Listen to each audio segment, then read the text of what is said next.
Welcome to BridgeKids, and I am hoping you all had a great Easter, celebrating the resurrection of our Lord Jesus. Today, we're going to follow up the resurrection story with learning to live in peace with others. Our memory verse comes from Romans chapter 14, verse 19. Let us therefore make every effort to do what leads to peace and to mutual edification, Romans 14, 19. The bottom line is we can make peace with others. And I love it when we worship God together. And last week, Pastor Malik allowed the BridgeKids to help lead one of the worship songs. It was an awesome time to see the students move and dance. I love when we wave our arms and clap our hands. We even can take deep breaths with our lungs and use our voice to sing. It's amazing how all the parts of the body work together so well. And that's how God designed it. That's also the way God designed us to work together.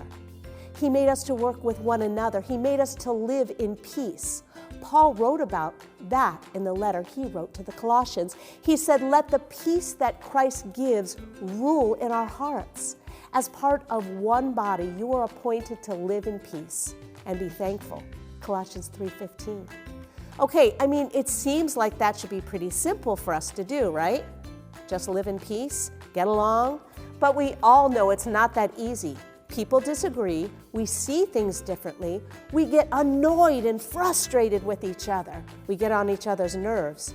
If we are not careful, we stop listening to each other at all. So what do? How do we do what Paul was saying? How do we live in peace, like parts of one body?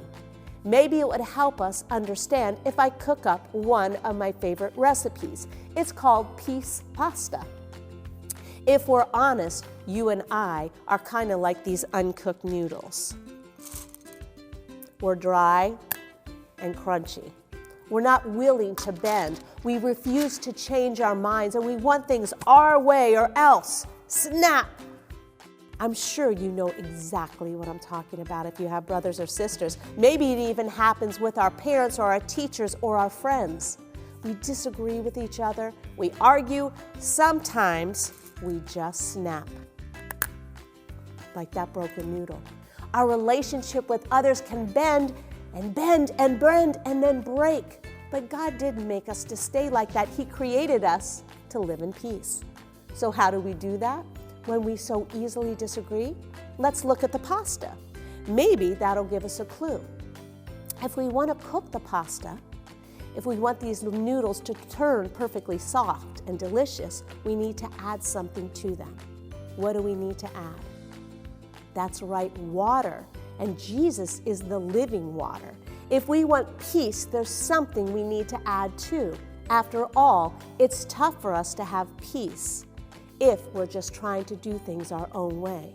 But when we put our trust in Jesus, that changes the way we see everything in our lives. Remember, that's what Paul wrote in his letter in Colossians. Let the peace that Christ gives rule in your hearts. There was a gap between us and God because of sin. The things we do wrong, God sent his only son, Jesus, to earth. Jesus lived a perfect life, but when he took our sin, and he died on the cross, and then he rose from the dead, which is what we celebrated last week on Easter. When we put our trust in Jesus as our Savior, he reconnects us to God. It's like he builds a bridge over our sin so it no longer separates us from God. Because of what Jesus did, we can have peace with God. We can allow God to soften our hearts, just like the water softened these noodles. Our basic truth is, I should treat others the way I want to be treated. Let's see what happens today in the So and So Show. Have a great week.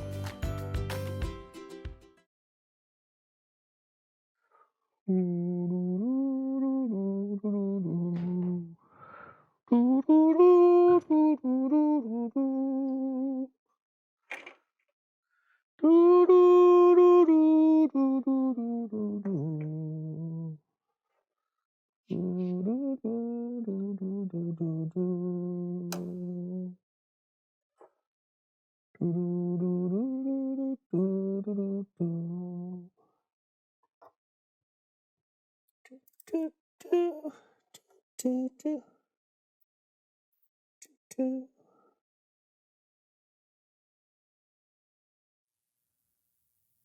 What are you doing? I'm building a bridge.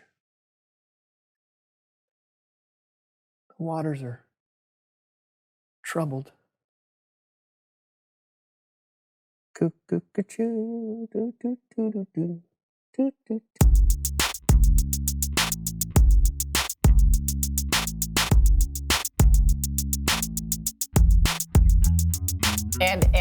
And Brandon, did you know that your fingernails grow 4 times as fast as your toenails? Really? Yes, and that you produce enough saliva to fill 2 bathtubs a year. Cool. We need to get started. Yeah, and eyelashes last for about 150... So, hey everybody, I'm Brandon and this is Lawson and welcome to the So-and-So Show. Yes, where apparently you might get interrupted by your co-host. Lawson, we need to get started with the show. Yes, but you cut me off at a very crucial part of my fact-giving. Kids out there could be seriously questioning the lifespan of an eyelash. 150 what? Hours? Years? They don't know, Brandon. It's 150 days, by the way. Eyelashes last for 150 days. Great. Are you done? Yes. Thank you. No! Did you know that your blood has the same percentage of salt as ocean water? Actually, technically, the blood is saltier than seawater if you read Wikipedia. Brandon, you ruin everything. Yeah, well, your facts aren't interesting. Yeah, well, neither are your shoes. You don't even know what shoes I'm wearing. I don't need to. Please welcome someone who knows stuff.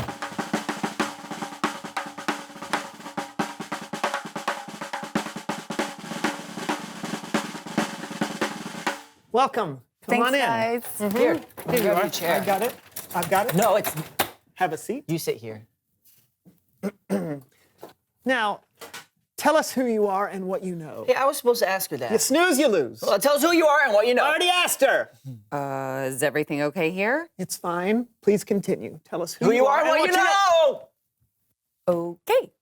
Well, my name is Bridget, and I'm a professional mediator. Brandon wants to know what a mediator is. It's not true. I know. I'm glad you asked. A mediator is someone who makes peace, someone who stands in the middle of a conflict, helping people compromise or agree. It's like building a bridge from one person to another. Cool. Yeah. It's kind of like my name, Bridget. If there is a problem, that is what I do. I bridge it. Oh. Are you two okay? Do you need me to mediate? We're fine. How does mediating work exactly? I'll show you. Let's bridge it. You have to clean your room before we watch the movie. But I can't do it in time. Why do we always have this argument? All of you. You can pretend you're a hero with super speed to clean your room lightning fast. And then you can wait until she's done before you start the movie. Problem solved. I'm sorry, who are you? Bridget.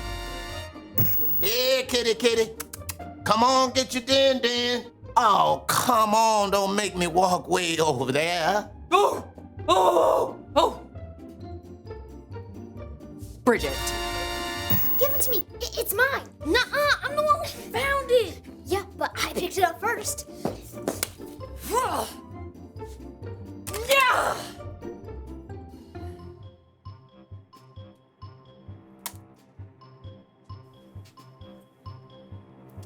Bridget.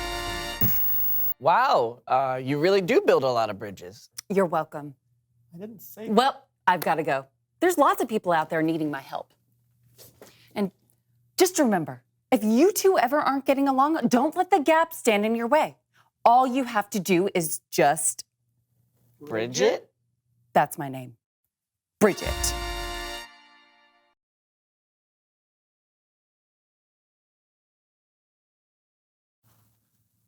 It's Bible story time with Kellen.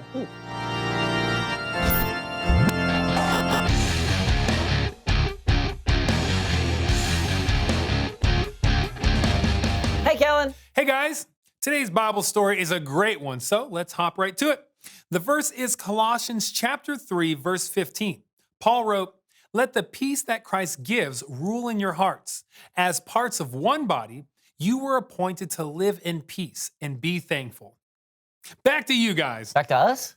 What do you mean? That was like 2 sentences. 3 sentences, actually. But yes, sometimes one little verse in the Bible can pack a whole lot into it.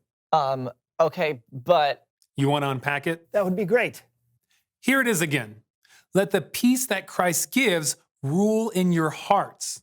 As parts of one body, you were appointed to live in peace and be thankful. It's like this. Meet Brian and Ava. Where's my notebook? I didn't take it. Well, I can't find it anywhere. That's not my fault. If I don't find that notebook by tomorrow, I'm going to get a 0 on my homework. Aw, bummer for you. I'm going to play with my friends. Goodbye. Freeze! Brian and Ava are brother and sister, but sometimes, and I don't know if this happens to you, but sometimes brothers and sisters fight. They're not at peace. So what would happen if they let the peace that Christ gives rule in their hearts? Rewind! Where's my notebook? I haven't seen it. Well, I can't find it anywhere. Have you checked the kitchen? Yes, but if I don't find that notebook by tomorrow, I'm going to get a 0 on my homework. Well, I was going to play outside with my friends, but I guess I can help you look instead. Thanks, Brian. Let's go. See the difference? Instead of letting anger and fear be in charge, they let peace take over. Peace ruled their hearts, and that's how it should be. As parts of one body, you were appointed to live in peace. That means making peace is our responsibility. Like this. I want grilled cheese for dinner. I want tacos. Didn't we just have tacos? Yeah, but tacos are my favorite. Grilled cheese is my favorite. So what do we do? Grilled cheese tacos. Grilled cheese taco? Isn't that a quesadilla? Anyway, Ava and Brian, they did something called compromise. They both gave up a little bit of what they wanted to make peace. It's important to remember that even when we disagree, we can still have peace with each other. So let's see that verse one more time. Let the peace that Christ gives rule in your hearts. As parts of one body, you were appointed to live in peace and be thankful. Back to you guys. Awesome. You were right, Kellen. One Bible verse packs in a whole lot, and all we have to do is remember it now. Yep.